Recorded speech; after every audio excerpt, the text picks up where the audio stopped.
What's up, guys? Danny Carlson from Kenji ROI, and this presentation is going to be about the triple optimized Amazon listing, and those are the three essential pieces that must be executed to perfection for a dangerously effective Amazon listing.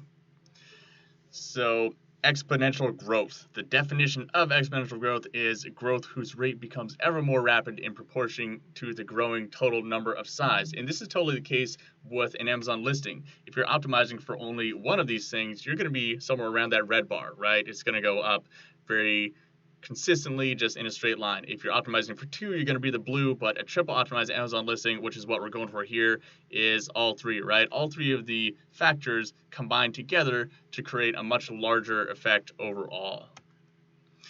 So what exactly is a triple optimized Amazon listing? It is a methodology by Danny Carlson, that's me, and used by Kenji ROI, which is my agency, to maximize click-through and conversion rates on Amazon product listings in a reliable and repeatable way.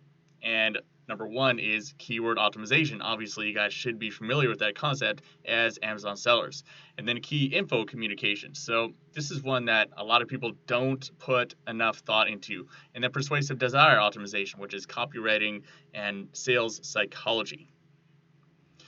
So number one, firstly, I'd just like to say kind of where all this data comes from. So at Kenji ROI, we produce more than 1,200 Amazon listings for our clients, and they put them all together. They do multi-millions per month in Amazon sales. So we like to think we know what we're doing when it comes to optimizing these listings. We just have some of the most experience out there in the game. So keyword optimization is how we show the Amazon A10 ranking algorithm our product is the most relevant item for specific search phrases. So relevancy is more important than the volume of keywords. I see a lot of people out there just taking what are the top keywords according to the keyword tools and just going with them, right? But usually those are too broad. If they are short tail keywords and there are only 2 words in that phrase, then it's very likely that phrase refers to a different product, or it could refer to 5 different types of that product. Relevancy is always more important than the volume of keywords. And the title is the most important spot. So have the top 3 phrases in the title. I'm going to go into that in a little bit later in this presentation. And use your subject matter fields for the top phrases in exact match order. And exact match, I mean exactly the way that it's spelled in your keyword software tools. Exactly, like not the plural version of it, not in a different order. It should be exact match. And subject matter fields is a back-end keyword field that has some high power for keyword ranking. And then your top 5 phrases should be in at least 3 different text fields in exact match. So I'll show you guys a little bit more what I mean here. So this is the title structure that I like to use. Main search phrase in exact match, followed by the most important describing info, followed by the second main phrase, followed by the main benefit, and then followed by the third main phrase. And then breaking it up with these little space dash space, so it is still easily readable. So below there, we have an example of that. That's in exactly the same format there. We're still getting some good keyword optimization, but also info optimization, which we're going to get into more in a bit here.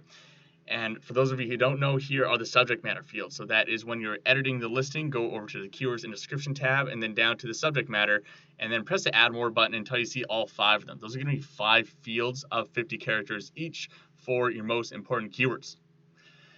And you want to place at least your top 5 search phrases across at least 3 text fields. So once you have identified what phrases those are, then I like to create just a little Word document like this and write down title, bullets, description, subject matter. And as you are optimizing your listing, just go through, like go Control F inside of your Word document and search for the keyword and just see where it shows up. And if it doesn't show up in at least 3 places, then go put it into your subject matter, go put it into description, right?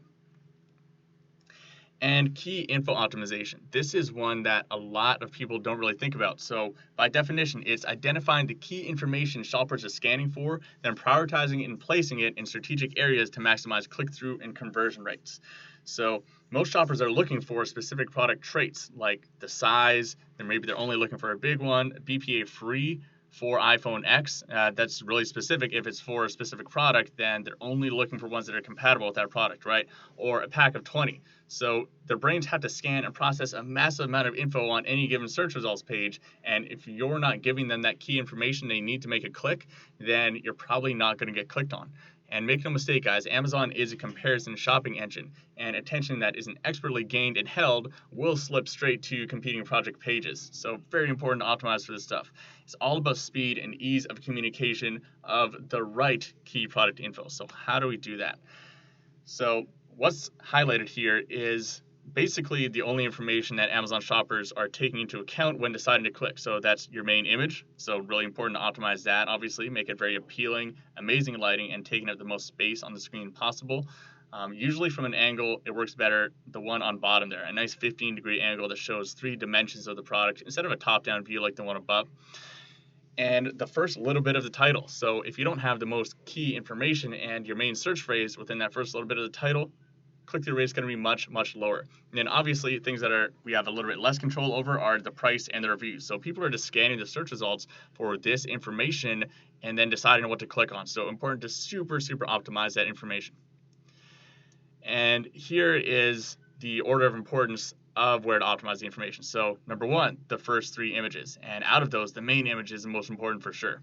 So Amazon shoppers, a lot of them are going to be making their buying decision just based on the images alone. They just scan through the images, look at the price, the reviews, maybe scroll down and read a few reviews, and they're good, right? They're not even going to read the bullet points. They're not even going to read the description. And we know this just based on how many negative reviews we always see for things that you told the customer about at the top of the description or in the first bullet point, but they obviously didn't read it, right?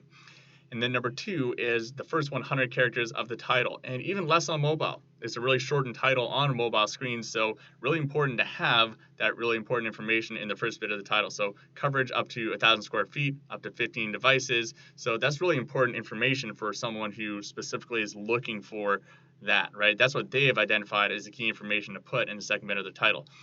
And then third would be your A+ content description. Only if you have brand registry you can have that, obviously, but if you do, you absolutely should be using an A+ description to increase your conversion rate.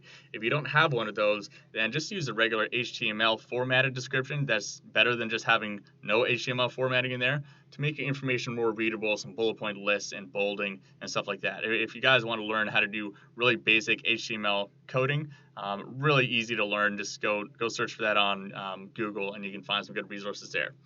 And then fourth is going to be the first 70 characters of your top 3 bullet points. So you want to make your bullet points really scannable and super benefit-driven headings at the start of each one of those.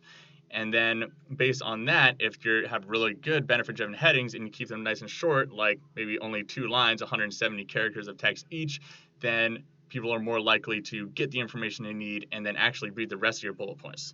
And another thing that's important to keep in mind is Amazon is a comparison shopping engine. So what's on this page here is all of the things that are on every single Amazon page, every single Amazon product page that is going to get you to click on someone else's product. So sponsored products related to this item. These are ads that people are running that are going to show up on your Amazon page. What do other customers buy? Compare similar items, sponsored products related to this item again. So Amazon really wants the customer to choose the best product that they're most likely to buy.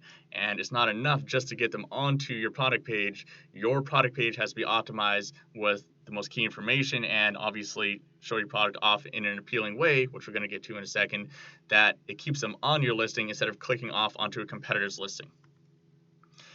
Now we need to talk about the third one, persuasive desire optimization. So this is using sales psychology to portray your product as the bridge from your customer's undesirable current situation to an improved future situation. So a good framework for this is to aggravate the pain, present your product as a solution, then illustrate a happy future without pain. And this is a good little micro framework that you can use everywhere. You can use it within the span of one single bullet point. You can use it in different places in your A+ content description or your regular HTML description, in your emails to your customers. This is just a really powerful framework that you can use in literally any kind of written text to get your customers to buy. And the goal is always to create a powerful visual for shoppers where they can feel the pain, then literally envision how their lives will be improved once they own your product. And the best way to do this is with some lifestyle images.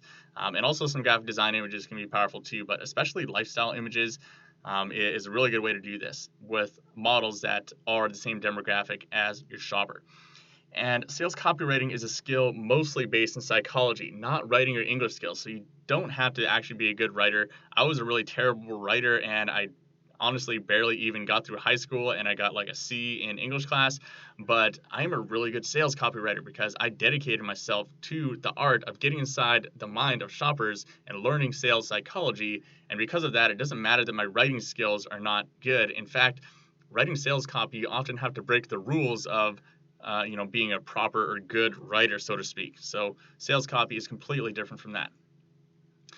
So this is what I mean by enabling shoppers to visualize how their lives will improve through owning your product. So lifestyle images with a model that matches your target customer demographic. So if you are selling to women in their 30s, then you should have a model who is a woman in her 30s, right? So the woman on the right there is exactly the demographic of the customer. This is some A+ content that Kenji RY has done for some of her clients.